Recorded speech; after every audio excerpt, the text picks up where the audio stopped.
Okay, so I told you we take a lot of heat. So Kimberly, is Taylor Swift a witch? No. Why is she a witch? Why do people even think that she's a witch? I think this is so ridiculous. Welcome to the Good Well, News Showcast. Kimberly. I'm your host, Kimberly Dowdell. Join us as we shine a spotlight on the positive stories from around the world and within the special needs community.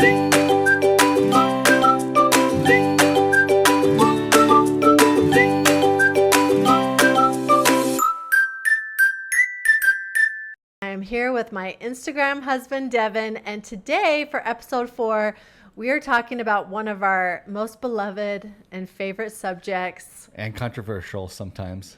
Taylor Swift. As many of you know, Jack, and our family, we're huge Taylor Swift fans. So we thought it's only appropriate to share our admiration for her. Talk about the new album. Talk about all things Taylor Swift. But let's start out on how we became Swifties.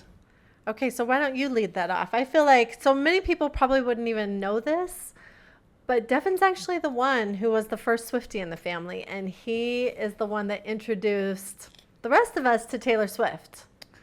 Yes, very unlikely, but true. Well, let's start. We got to go a little bit farther back because when I was growing up, my mom made me play the piano. And everybody I knew played the piano, including my now wife. When I met her, she was a piano player. Mm-hmm. That's right. And I realized in high school that the coolest thing to have was a guitar. And I said, I want my kids to learn the guitar. Now, Kimberly is extremely talented. Some people don't know that she can sing and play the piano. And she even tried out for American Idol with her sister. Yes, all of this is true. Yes. And so she's highly talented. And I love music. I love to listen to music. But beyond that, I have no talent. I have no... Can I keep a beat? No, you have a hard time keeping a beat. You have a hard time singing on key. But it doesn't stop you. You still like to dance and you still like to sing. Yes. And that's kind of how we met, dancing. But it was probably obvious that I didn't understand the beat when we were dancing. But you didn't tell me. You fooled me pretty well back then. I didn't realize it. So I had this picture in my mind. I'm like, my kids are going to learn the guitar. Because if you go to camp out with friends or you're just hanging out with friends, you can bring the guitar out, and you just can't do that with a piano. And most people I knew when they got older, they didn't play the piano too often because it's either you have to have a house with a piano or like a church. It's not like something you just bring along to the Memorial Day campfire. Mm-hmm. So I convinced you that our kids were going to learn the guitar. And so we also had a daughter in 2002, and her name was Taylor. We named her Taylor.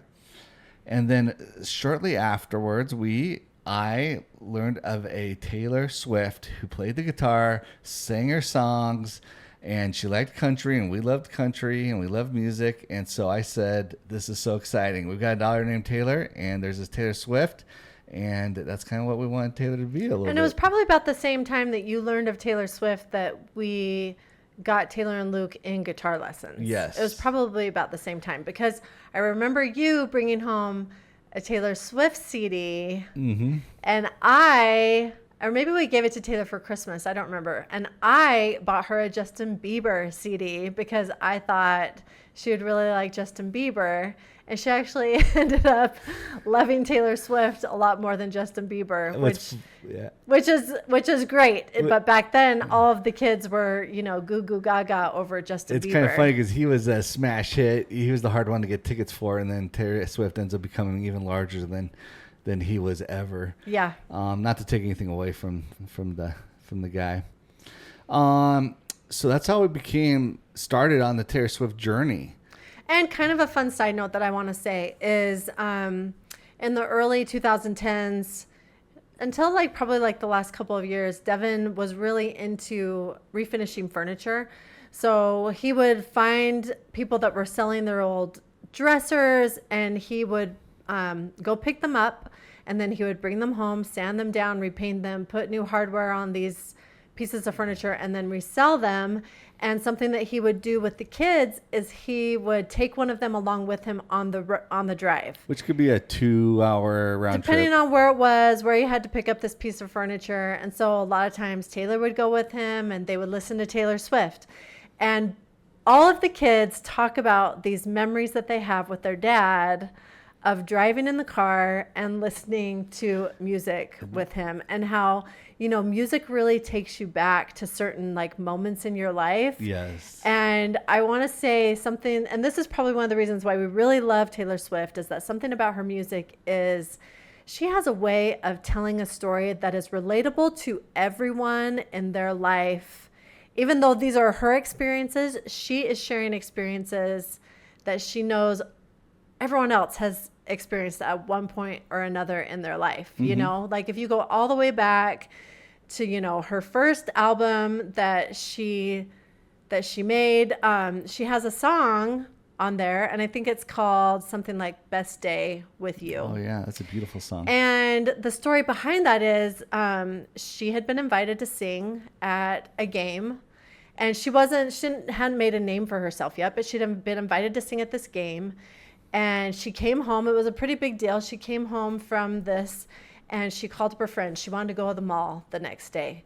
And she called up every one of her friends, and every friend told her they were busy, told her that they couldn't go to the mall. And her mom said, well, that's okay. I'll go with you. I'll go with you to the mall. I'd love to go shopping with you tomorrow. And so her and her mom go to the mall, and who do they see at the mall? They see all of her friends. All of her friends. And all of her friends are there together without her. And I know every young girl or young boy at some point in their life has experienced that feeling of seeing all of your friends together and you are not with them. And it just cuts you to the core. Mm-hmm. And so what did her mom do? Her mom said, we're going to leave this mall. We're going to go to a different mall. We're going to go to a better mall. And as any mom does, they try to turn it around and make it fun and help them like forget this bad experience that happened.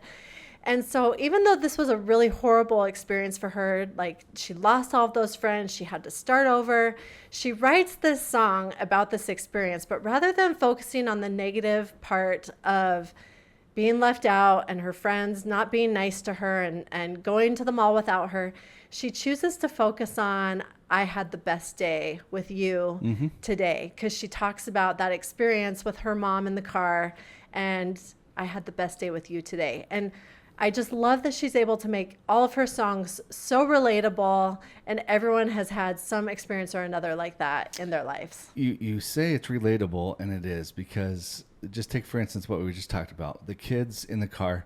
Now, as a father, I wish I understood that was going to be a time where we made so many memories, but, I thought the Disneyland trips and the SeaWorld trips and those were going to be the bigger memories. And all of a sudden our kids, they get into their late teens and early 20s, and they're talking about driving and singing to Taylor Swift and some other songs in the car, just running to get furniture with dad. With dad.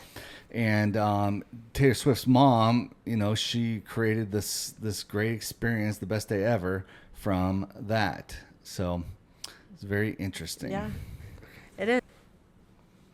Okay, so talking about Taylor Swift and talking about why we love her music, we just talked a little bit about the best day with you, with her mom in the car.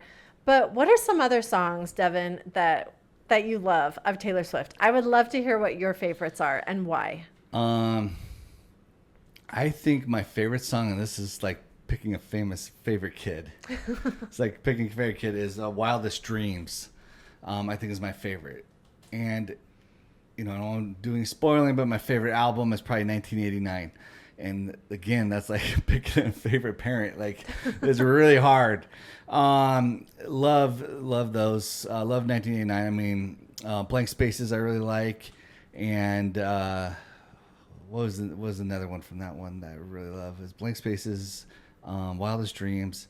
But that's my favorite song. I mean, what makes her so great is that she is everything. She plays the instruments she says that what she's most proud of is her lyrics, and she writes all of her own songs. She puts everything together. In baseball, if you can throw, hit, field, everything, they call you a 5-point player. She's a 5-point musician. And we grew up in an era where we had women and people with beautiful voices, but they weren't singing their own songs. And unless you know who kind of broke that a little bit in our era was Jewel. You remember that? She was a singer-songwriter. But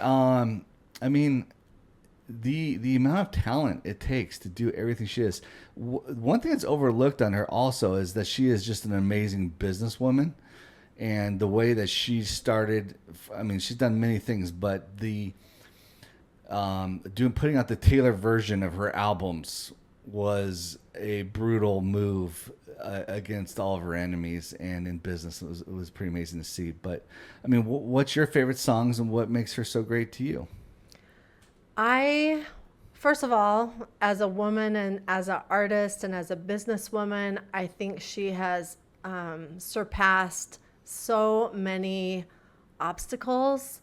And I think she has overcome a lot of these obstacles with grace and dignity. I think that she has been able to rise above despite a lot of the criticism that she's had at times or negativity that's been thrown her way. And I think she's come out of it stronger and has created even better music because of it. I think a lot of times people who have encountered negativity like she has, they might just go, hide in a hole and not want to dig themselves out of it for the rest of their career. And people have done that. And she has admitted that before the Reputation album, she did that. She went into hiding for about a year, and all the things that happened with Kanye West and Kim Kardashian. The names that should not be said. She did. She went into hiding, and then she came back onto social media, and the first sign of that comeback was the picture of a snake. That's so awesome. And it was just so telling of what the album was going to be about. And I love how she's able to do a lot of healing for herself through her music. Yeah. I have to say, I really feel like 1989 is my own personal favorite album. And the reason for that is because I went to the concert with our daughter, Taylor, and being at that concert with her in person, watching her sing on stage and being there with our daughter, who was just, in total admiration of her and excitement. It was emotional for me. Mm-hmm. I actually I cried tears when we were there. Not because you were watching Elvis or the Beatles. No, tell them why you cried. It was this emotional experience to see my daughter experiencing something that was so special to her, mm-hmm. and watching these songs being performed live on a stage, and then the energy and love that was in the room. It just really gets to you. I was listening to a podcast and someone related, being at these Taylor Swift concerts is like being an evangelical Christian, where it's these people stand up and they're they raise their hand. They're I'm ready, baptize me, convert me, or whatever. I believe, and when you are you're going to get us in trouble with some of the haters in the audience at a Taylor Swift concert, you just feel like she is your best friend. You feel so connected with her. The things that she says to you as in the audience, you feel like she's speaking directly to you. Mm-hmm. And she just has this way of just making everyone in the room, all 60,000 people, feel like they're an individual and that they are a part of her journey and her life. You had an interesting experience, and I remember it. I don't know how well you remember it, but the 1989 concert, she would have guests come in and do a song or two. Mm-hmm. And Salt Lake, probably because no famous people wanted to go visit Salt Lake when that came out, she kind of had a empty spot where no visiting person. So she kind of just slowed things down, and she talked about Utah, but kind of talked about her career. And you said just what the words she said, having a young daughter meant a lot to you. Do you remember a little bit of what she said? She was just very encouraging, and she was very conscientious of her crowd, and that a large majority of them are young girls who are in their teen years, who are going through all kinds of different emotions and feelings, and they might be, experiencing bullying at school. They might be experiencing body image issues, or experiencing changes in friendship or love, or, different relationships, all of these things. And she spoke to them so genuinely, telling them like, look, I've experienced all of these things too. And it's hard, but if I could overcome it, you can overcome it. And this is how I'm going to help you get through this. And I'm going to give you these words of encouragement to get through it. And I just thought it was so special. So to follow that up, do you think Taylor Swift is a role model? Yes or no? Absolutely. I think she's one of the best role models that are out there for young girls these days. When you look at the music industry and you look at women who perform, I think that Taylor Swift is the most admirable of them all. She carries herself with so much grace and poise, and she doesn't flaunt her body out there like a lot of these women do. She doesn't use her sexuality as a way to get more views or to attract people to her concerts. The reason why people go to see her is because her music is incredible. Her lyrics are relatable. And it's not just a show where she's just on stage to just dance. And it's not about the theatrics, even though this last, Eras tour has some incredible theatrics. It's not about that. It is about really connecting with her audience, her and lyrics, and her sharing voice, the show in these experiences with her audience, because she tells her fans, she said, look, these were my experiences. These were my feelings, but now that I have shared them with you, they're yours. It's interesting because some of the criticism we get are from, I would say, especially the Christian crowd. And we're big fans of Jesus. We're big fans of Jesus, and we are, our platform's about the good news of that Jack brings, and that's what we're focused on. But some people know, and so they call us and say, as a Christian, why or how can you listen to Taylor Swift, which is always kind of odd. And I got to go backwards a little bit. The TV shows I was not allowed to watch growing up. The first one was Dukes of Hazzard, because my parents didn't like the way that the police were treated in them. Loved the Wonder Years, and this is one that not too many people were banned from. But when the two kids kiss when they're 13, my mom said, "This is enough. The show's off." So I was banned from the Wonder Years. I was banned from, probably a good one was Married with Children. And then I was also not able to watch The Simpsons, which is funny because my family watched The Simpsons. My brother watched it, and then my dad would actually sit down and watch it with him. I think there were times that, my parents would be like, oh, I don't know if we should let Michael watch this. But then they just, they let him, and then they would sit down and watch it with him, and they'd laugh. And to this day, my brother can still quote things from The Simpsons. It's super funny. My parents objected to how Homer was displayed. But what I'm saying is I grew up in a house where we were very careful about what we watched. But there was a lot of Madonna going on in the 80s. There's a lot of Michael Jackson going on. And look, when we grew up in the 90s, how many songs were about sex? I want to sex you up. There were a lot of songs about sex. Or what about Shoop? Shoop, Shoop-a-doop. That song was terrible. And they'd play Pepper. that song at the church dances.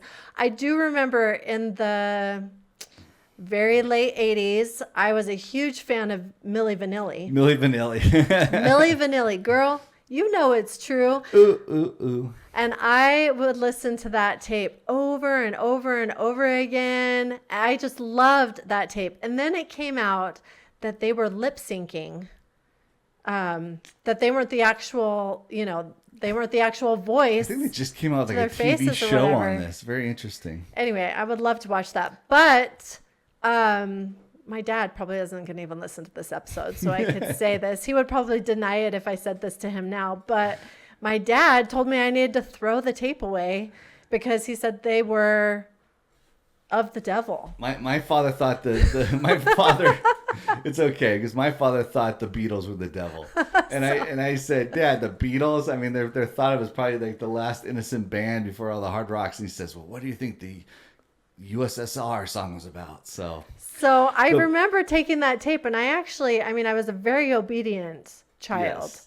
I was the first child, very obedient, did not want to disappoint my parents. I do remember putting that tape in the trash can and looking at it, and then I just couldn't do it. I picked it back up out of the trash, and I went and like put it in my drawer in my room, and I just didn't ever listen to it again, but I didn't throw it away. So the reason why we went down this little path is we've grown up in some households that we don't just watch everything. Kim and I don't watch rated R movies for the most part, and we're used to editing what we listen to.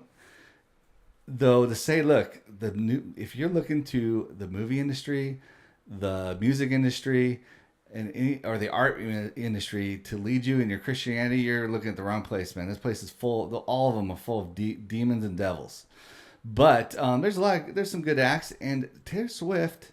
I mean, gosh, we got Miley Cyrus naked on a bolt. What's those? Wrecking ball. The wrecking ball. Got her talking about not wearing her underwear. We've like got up on stage in front of like at the Grammys or something. We got rappers with blood like in their shoe things. We got people wearing the devil. I mean, dude, these people are the devil. But Taylor Swift doesn't do that stuff. So why are we picking on her? Yeah, I don't know. I think it's easy to pick on someone who is successful, and I really don't know why people are picking on her. I'm not looking for Taylor Swift to teach the next lesson in church. She seems like a really nice girl. She's not going to be our prophet or our God, but I mean, of anybody in the music industry, I'd be probably most comfortable sitting next to her, unless a couple people from having such a hard time.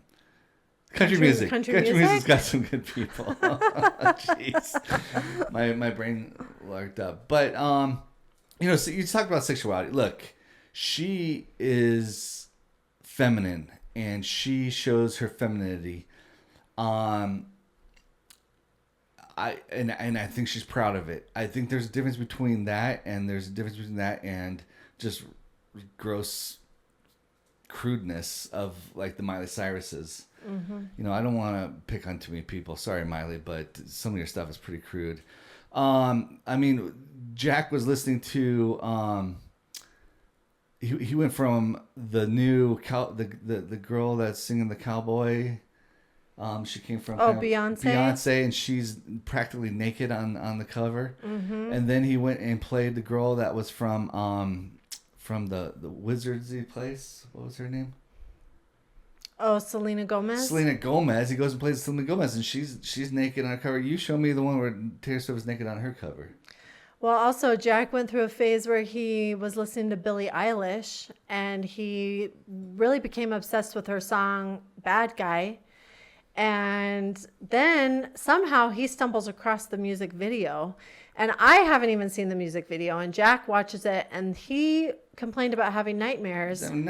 For like over a month. And I'm talking to my sister-in-law. I'm telling her, Jack keeps saying, Billie Eilish, scary nightmares, And she says, oh my gosh, that video gives me nightmares. And I'm like, what do you mean? And she says, well, she has like this black ooze that comes out of her eyeballs. And I was like, oh my gosh, that's what Jack was talking about. He was saying something with her eyes and black, like crying black tears. And she has this black ooze that comes out of her eyeballs. And it scared him half to death. Mm-hmm. And there hasn't been a music video yet with Taylor Swift that has scared him to where he's not able to sleep at night.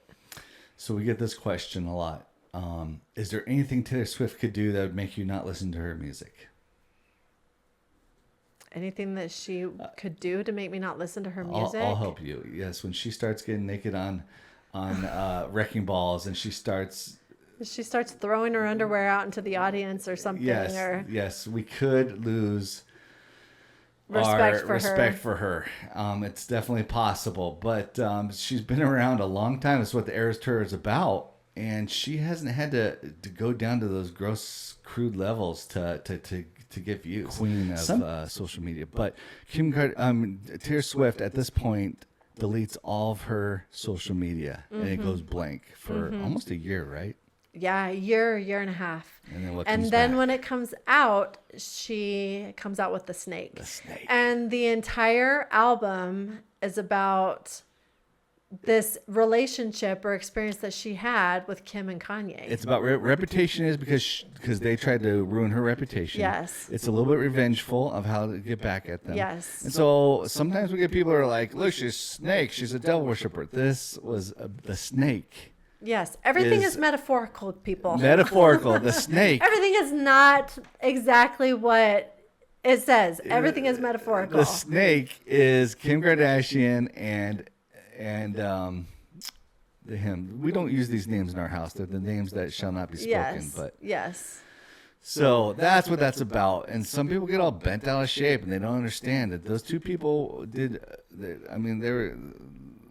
But she rises brutal. Above that experience. And now she's huge. She comes out bigger and stronger. Bigger than ever. During that Reputation concert, we actually went to that concert, Taylor and I did, in Nashville. And that was her first stadium tour. She had not performed in a stadium before that. And they were really uncertain if she would be able to fill up the stadium after everything that had gone down with Kim and Kanye. And she filled up the stadium after stadium. And she did this Reputation tour and she came back.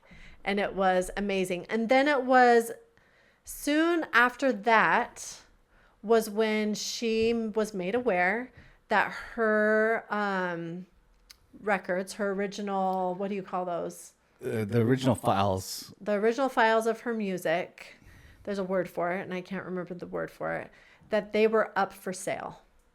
And so she went to her manager, who she was really good friends with. She says that he was like a dad to her, that they had this really close relationship where, you know, he always encouraged her to stand up for herself, and he liked that she could think for herself and talk for herself and stand up for herself. And so she went to him and she said, I understand that these are being put up for sale and I want to purchase them. And he wouldn't sell them to her. And who did he sell them to? So then he sells them to Scooter Braun. Scooter Braun, who was... He was the one that was running, going all the way back to the beginning. Justin Bieber. Justin Bieber. He was like his manager. So when you see that movie where they made with Justin Bieber and he goes on tour, it's Scooter Braun. It's like acting as his dad. Yeah. And I don't know if you've seen Justin Bieber lately, but he's a little bent from all of what happened to him. Yes. I mean, look, anybody with a child, don't let your child's manager be his dad and you pull out their life. That's just someone's. Yeah. So Taylor Swift's manager, who was like a father figure to her, he sells them to Scooter Braun, who she knows is a lowlife. That he's done all of these terrible things to other people in the music industry. And out of all people, that's who he sells her original recordings to. And when Taylor Swift is fighting the patriarchy of the music industry, like Scooter Braun is one of the he's one of the high priests of it. So that was a kick in the gut. It was. And so then what she does, which was absolutely genius, is she just says, fine, then I'm just going to re-record. These are all her songs. My music. And I'm going to re-release them. And I think that this is what has like made her career even more like this is insane. It's crazy. Shot her into being a billionaire. Yes. What's interesting is she has just been a beast, and now she runs the music industry. This is the point I was trying to make. She runs the music industry. And when she comes out with her version, the Taylor Swift versions, look, all she has to do all the time is like, everyone knows they need to play a Taylor Swift version if they want anything to do with Taylor Swift. She doesn't even have to say it. like you know, a radio station wants you come in and say hi to their fans or whatever. She's not going to come in if you're not playing the Taylor Swift versions. She's going to make sure Spotify and Apple Music are all playing the Taylor Swift versions. She's running it. She's running the whole show. But going back to the beginning of our conversation, we're talking about that first album and her song, The Best Day With You Today. And even back then, she was writing about an experience that was relatable for so many people in life because, you know, everyone's experience being left out of something. I mean, I think a lot of people today with social media, you know, they'll see their friends online together doing something and they'll think, oh, like, why wasn't I invited to that? You know, like everyone experiences that in their day-to-day life, and that's still relatable today, all of these years later. But she's still doing that in her music right now. It wasn't just that album, that first album, but even from this experience, she wrote about it. And one of the songs that people are saying she wrote about this experience of her, you know, of her originals being sold was My Tears Ricochet. And a lot of people have said, you know, song. this is about, you know, her relationship with this manager who betrayed her and sold her original albums. And even though it's about that losing that relationship with her manager and her albums being sold, that a lot of people can relate to that in their own personal life. Like there's maybe you had a job that you really, really loved and you did a lot for that job and a lot for that boss. And then some way or another, that person let you down and you never thought that they would. You thought that, you know, you would stay at that company forever and they let you down and you had to move on and find something else. Or maybe you were laid off and you thought you were more important to the company than, you know, you felt after that layoff. It's the same thing in relationships. There's always this dynamic sometimes in relationships where one person cares more than the other one does. And when you realize that that other person doesn't care as much as you do, it's a huge disappointment. Mm-hmm. And she sings about that in that song, My Tears Ricochet. And so she's continuing to tell these amazing, incredible stories that are relatable to everybody, no matter where you are in your in your stage in life. You can look back and you can say, oh yeah, I felt that. I experienced that. I know what that's like. We, you know, to build on that, but we were talking about our favorite songs, favorite album. But if I said to you, what is the greatest song ever written and made? What's your answer? All Too Well. All Too Well. All Too Well. So tell me a little bit about All Too Well, how it became on radio and then became what it is now. Well, it was originally just a 3.5 minute song on radio. Obviously, Taylor Swift has never confirmed any of these rumors. However, fans have been able to dissect her life a little bit and are able to pinpoint, you know, songs, when they were written and who she was dating at that time to kind of figure out who they were about. And it has been determined by fans that this song is about Jake Gyllenhaal. She dated him. There's no doubt about it. It's Jake Gyllenhaal. She dated him for, you know, a short period of time. But the reason why fans know this is because there's a scarf. There's a scarf that she is seen of wearing when she's holding hands with him out in public. And it's very recognizable photograph. Mm-hmm. Everybody has probably seen it in like a popular magazine or whatever. It's a very recognizable photograph. They're out in the city in New York. And after they break up, he is seen wearing the scarf. And it's after they break up. And in the song, she talks about the scarf. But then happened is that fans got wind that the song, All Too Well, was originally written to be 10 minutes long. And her, you know, the album was like, we can't put a 10-minute song. Yeah, they're like, nobody would listen to a 10-minute song. The patriarchy knocked it down. Yeah, nobody would listen to a 10-minute song, so we've got to cut this down. So when fans got wind that there was a 10-minute version, they wanted the 10-minute version. So when she came out with her Taylor's version, she re-released all of those original songs, but also the songs that don't, like with every album she's done this, she releases the songs that didn't make the cut. And so you're also getting, not only are you getting the original album, but Taylor's version, but you're also getting like 8 new songs with it that you've never heard before. And one of them was the 10-minute version. The 10-minute version of All Too Well. All Too Well. And then she comes out with this incredible music video that shows the story unfold. And the red scarf.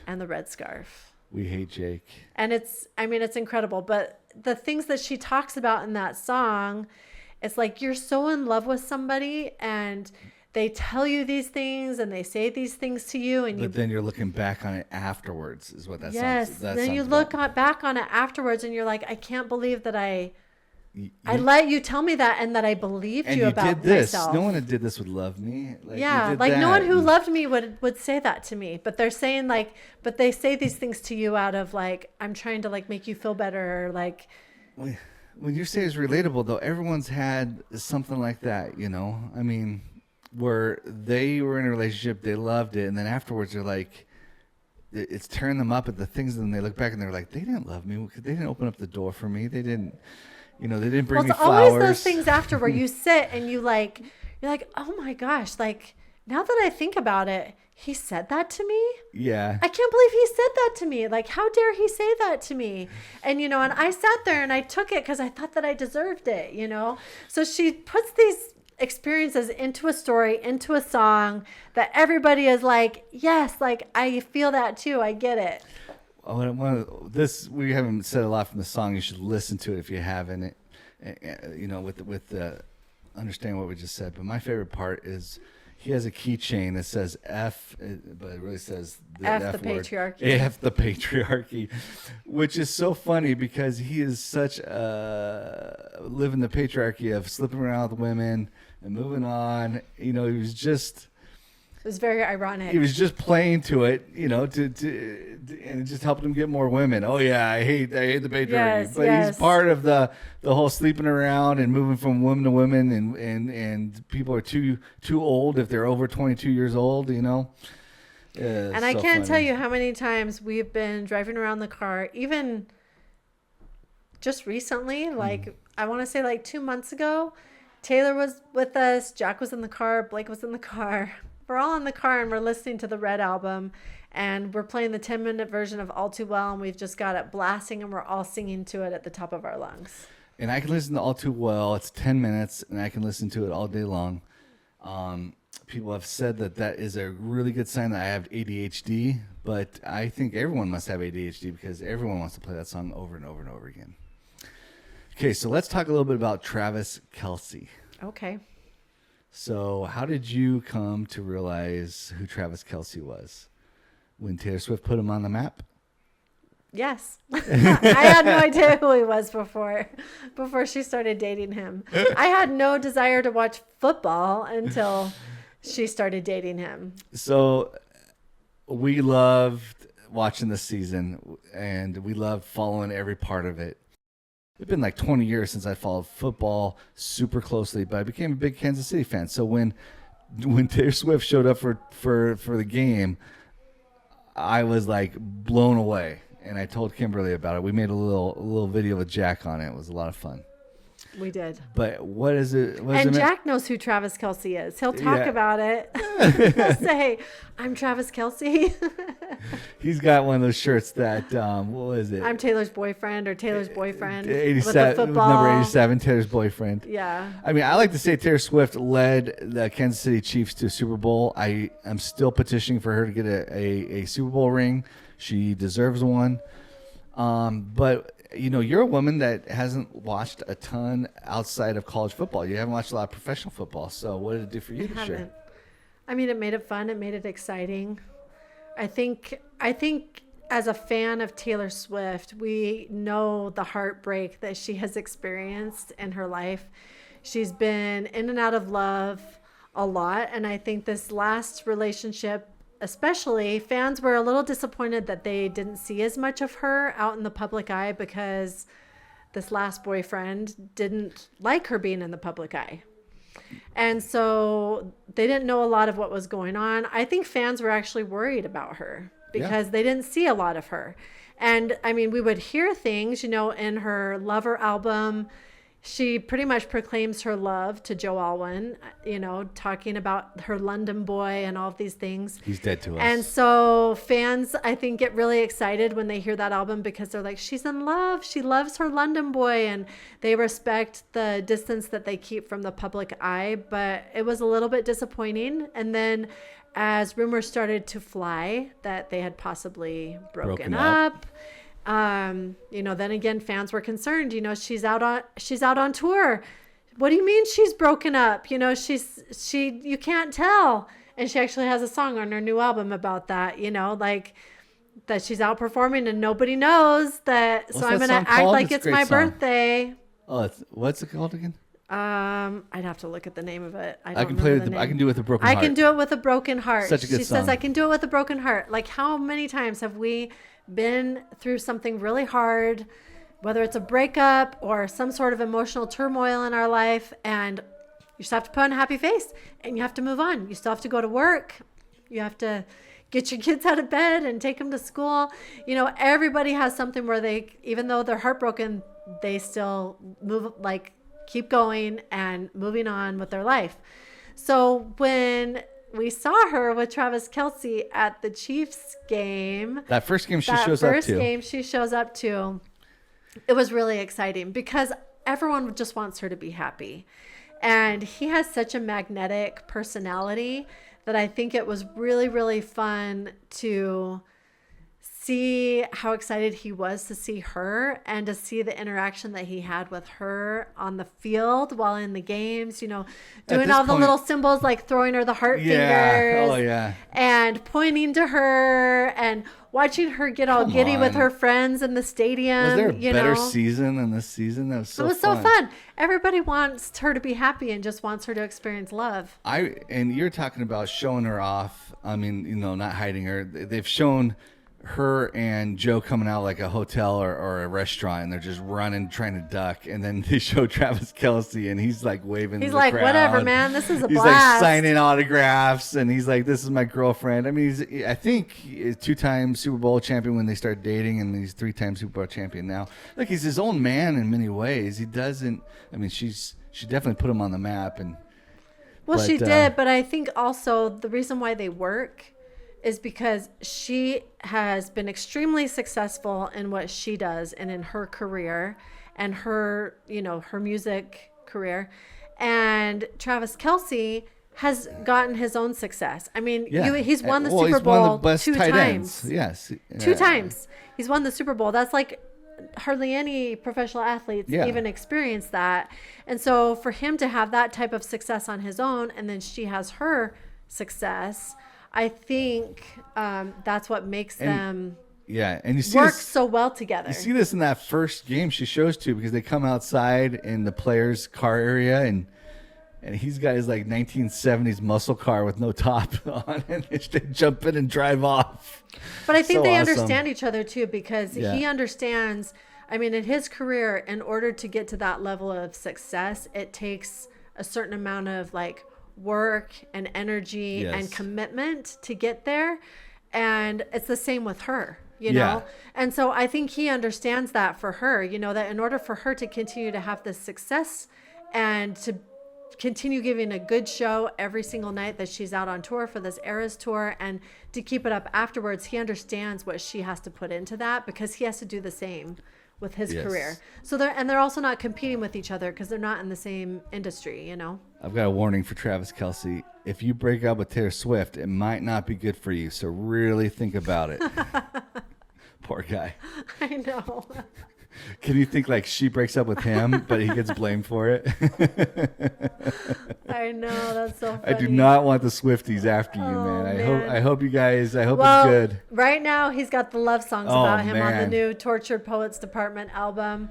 So that's good news for him. So I want to, before we leave Travis Kelce, I want to talk about how Taylor Swift led him to the Super Bowl. And when it came to the night before the Super Bowl, what did I tell you? You said that they were going to win. You went and made a bet. I told you I You wanted went to to drive. Wendover and you went to go bet on the game. I told you I wanted to drive an hour and 3/4. So what did you bet on the game? I bet that that they would win. I bet like 5 different bets. Well, what were they? What were the 5 different bets? That they would win. But they had to win under a certain amount, and if they had kicked the extra point at the end of the game, I would have lost my bet. So it was really good that touchdown won the game, because then there was no extra point. I don't think you've ever been I was really excited. As intense during a game as you were. We don't. This one. We're not big on the betting, and I don't usually bet. And I bet a lot more than I usually did, and we won some good money. I was pretty excited. I knew Taylor Swift wins everything she does. I knew she was going to win the Super Bowl, so it was a done deal, and we did. We won. Okay, so good luck to Travis, and don't break up with our girl. We like you. We're rooting. We like your brother. You. We like your brother's wife. We like your mom. But please don't ruin this. Yeah. Okay. So I told you we take a lot of heat. So Kimberly, is Taylor Swift a witch? No. Why is she a witch? Why do people even think that she's a witch? I think this is so ridiculous. Well, Kimberly, in Eras Tour, they are in the forest and they have glowing bulbs and they have these things on them. We watched Outlander. I mean, this looks like in the Eras Tour for it's either the Folklore or the Evermore album that they do this. It just looks like what those women were doing in Outlander, like a traditional folklore is telling a story. But is it because she always writes about her life in biography? So she decided during COVID that she wasn't just going to sit around and like pet her cats all day and watch a million episodes of Grey's Anatomy and sit around and do nothing. Yes. So she had broken off that relationship with her music manager, and this was her opportunity to again write her own album. I think Lover was her first album that she released without her old music manager. But then shortly after that, COVID happened. And so she decided that she was going to spend her time writing music, and rather than writing about her own life, which now we do know that there are a couple songs on the album that are relatable to this breakup with her manager. Mm-hmm. But she does say it in the concert that she wanted to experience writing something that was a made-up story. Okay, so she also, in one of her videos, is a cheerleader. Is she a cheerleader? No. In one of her videos, she works inside an office. Does she work inside an office? No. This last video, she's in an insane asylum. Does that mean that she was really in an insane asylum? You're saying she's not insane in an insane asylum, right? No. So I think people take things a little too literal. This is a little bit of show. But again, look, man, how many of these people in that industry have the worst stuff in the world? She's a performer, for crying out loud. Yes. This is what performers do. They make stories and they tell them, and they do it in the best way that's going to create the most amount of views and listens as possible. Oh my gosh, I just don't understand this. Look, like I said, I'm not looking forward to anybody from the music industry coming and teaching our next church lesson. That's not why I watch them or listen to them. But if I could snap my finger and everybody in the music industry was like Taylor Swift, it would be a huge improvement. Yeah, I agree. Yes. So Travis, don't break up with her. And we're looking forward. We're loving this album right now, and we're looking forward to the future. Do you have anything else to say? I don't think I have anything else to say. If anybody has the ability to get us some tickets or to get Taylor Swift to meet Jack, let us know. Yes, he would be ecstatic, because she is the first person that he requests to listen to on Alexa when he wakes up in the morning, and he listens to her throughout the day, and he just loves her music. And I think that's another reason why we love her so much is because Jack adores her. He loves singing along to her music, and to see the joy that her music brings into his life and how the way that it lights him up, it just makes us love her even more. Okay. Thanks, everybody.